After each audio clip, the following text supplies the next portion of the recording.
Ninguna parte de ella se emplea en diferente fin, nada se desperdicia, nada se da a la fortuna, nada con negligencia se pierde, nada se disminuye con dádivas, nada hay infructuoso. Y para decirlo en una palabra, toda ella está dando réditos, y así, por pequeña que sea, es suficiente. ¿De qué se seguirá que cada y cuando que al varón sabio se llegare el último día, no se detendrá en ir a la muerte con paso deliberado? Para ser feliz hay que vivir en guerra con las propias pasiones y en paz con las de los demás. Capítulo 12. Ocupados y ociosos. Preguntarásme, por ventura, ¿a qué personas llamo ocupadas? No pienses que hablo solo de aquellos que para que desocupen los tribunales es necesario soltar los perros y que tienen por honrosos los encontrones que les dan los que los siguen, y por afrentosos los que reciben de los que no les acompañan, ni aquellos a quien sus oficios los sacan de sus casas para chocar con las puertas ajenas, ni aquellos a quien enriquece la vara del juez con infames ganancia, que tal vez crían postema. El ocio de algunos está ocupado en su aldea o en cama, pero en medio de la soledad, aunque se apartaron de los demás, ellos mismos se son molestos, y así de estos no hemos de decir que tienen vida descansada, sino ocupación ociosa. ¿Llamarás tú desocupado al que gasta la mayor parte del día en limpiar con cuidadosa solicitud los vasos de Corinto, estimados por la locura de algunos, y en quitar el orín a las mohosas medallas? Al que sentado en el lugar de las luchas está mirando las pendencias de los mozos, porque ya, oh grave mal, no solo enfermamos con vicios romanos. Al que está apareando los rebaños de sus esclavos, dividiéndolos por edades y colores, y al que banquetea a los que vencen en la lucha. ¿Por qué llamas descansados a aquellos que pasan muchas horas con el barbero mientras les corta el pelo que creció la noche pasada, y mientras se hace la consulta sobre cualquier cabello, y mientras las esparcidas guedejas se vuelven a componer, o se compele a los desviados pelos que de una y otra parte se junten para formar copete? Por cualquier descuido del barbero, se enojan como si fueran varones. Enfurécense si se les cortó un átomo de sus crines, o si quedó algún cabello fuera de orden y si no entraron todos en los rizos. ¿Cuál de estos no quiere más que se descomponga la paz de la república que la compostura de su cabello? ¿Cuál no anda más solícito en el adorno de su cabeza que en la salud de imperio, preciándose más de lindo que de honesto? A estos llamas tú desocupados, estando tan ocupados entre el peine y el espejo. Pues ¿qué dirás de aquellos que trabajan en componer, oír y aprender tonos, mientras con quiebras de necísima melodía violentan la voz que naturaleza les dio, con un corriente claro, bueno y sin artificio? Aquellos cuyos dedos midiendo algún verso están siempre haciendo son.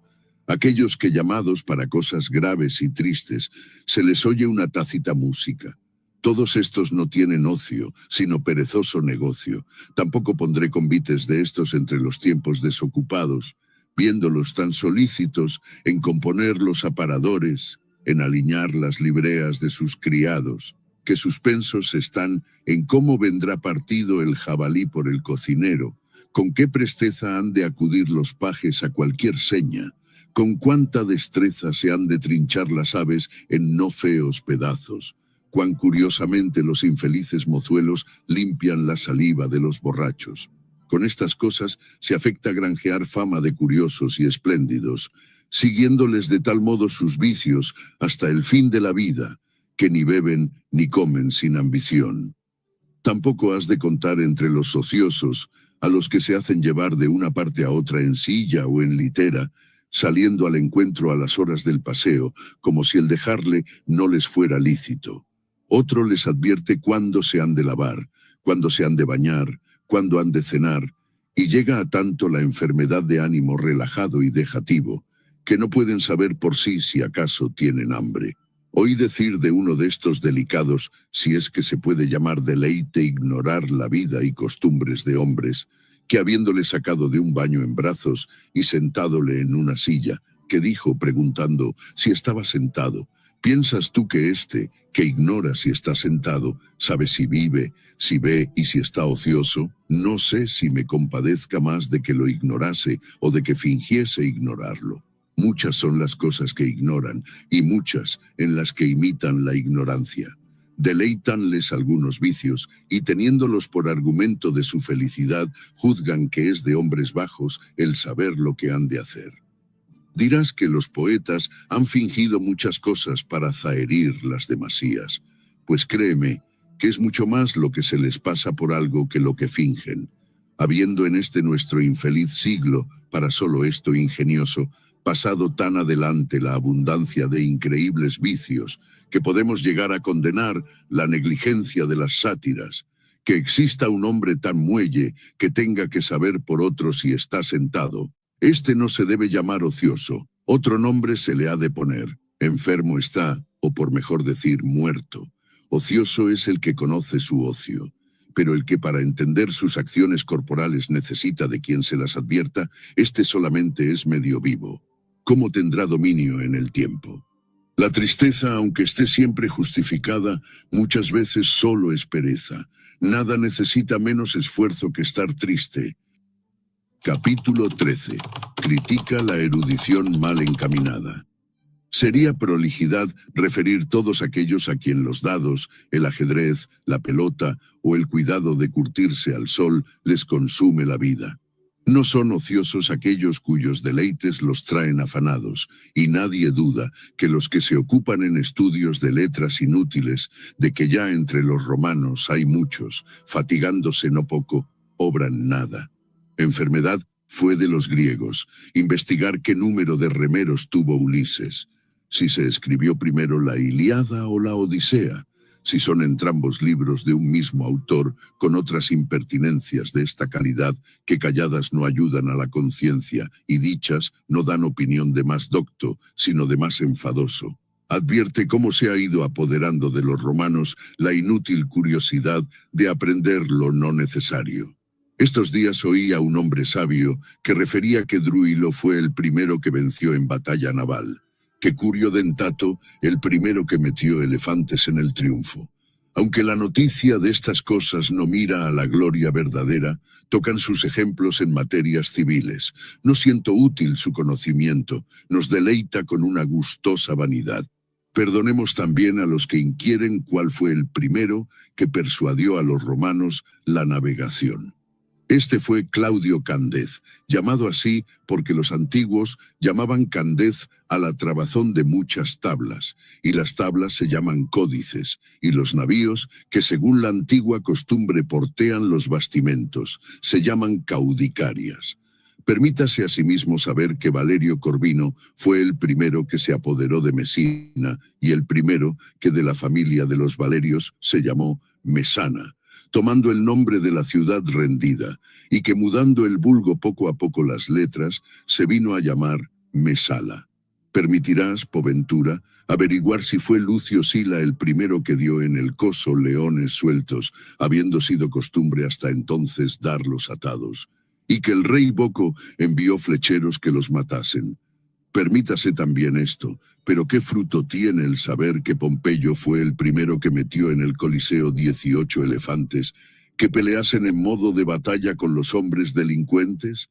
El príncipe de la ciudad, y el mejor de los príncipes, como publica la fama, siendo de perfecta bondad, tuvo por fiestas dignas de memoria matar por nuevo modo los hombres. Pelean, poco es, despedázanse, poco es. Quedan oprimidos con el grave peso de aquellos animales. Harto mejor fuera que semejantes cosas se olvidarán, porque no hubiera después algún hombre poderoso que aprendiera y envidiara tan inhumana vanidad. Oh, qué grande ceguera pone a los humanos entendimientos la grande felicidad.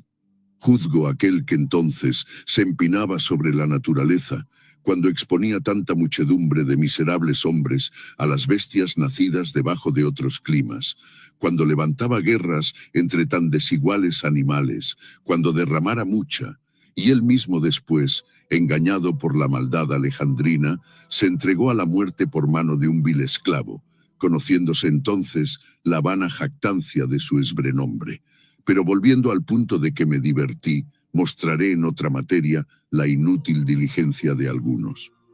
Contaba este mismo sabio que triunfando Metelo de los cartagineses, vencido en Sicilia, fue solo entre los romanos el que llevó delante el carro 120 elefantes cautivos. Que Sila fue el último de los romanos que extendió la ronda de los muros, no habiendo sido costumbre de los antiguos alargada cuando se adquiría nuevo campo en la provincia, sino cuando se ganaba en Italia. El saber esto es de más provecho que averiguar si el monte Aventino está fuera de la honda, como este mismo afirmaba, dando dos razones. O porque la plebe se retiró a él, o porque consultando remo en aquel lugar los agüeros, no halló favorables las aves, diciendo otras innumerables cosas, que o son fingidas o semejantes a ficciones. Porque aunque les concedas escriban estas cosas con buena fe y con riesgo de su crédito, dime, ¿qué culpas se enmendaran con esta doctrina? ¿Qué deseos enfrena? ¿A quién hace más fuerte, más justo y más liberal? Solía decir Fabiano, que dudaba si era mejor abstenerse de todo estudio que enredarse en estas averiguaciones. El primer arte que deben aprender los que aspiran al poder es el de ser capaces de soportar el odio. Capítulo 14. Dedica el ocio a la sabiduría. Solos aquellos gozan de quietud, que se desocupan para admitir la sabiduría, y solos ellos son los que viven, porque no solo aprovechan su tiempo, sino que le añaden todas las edades, haciendo propios suyos todos los años que han pasado. Porque si no somos ingratos, es forzoso confesar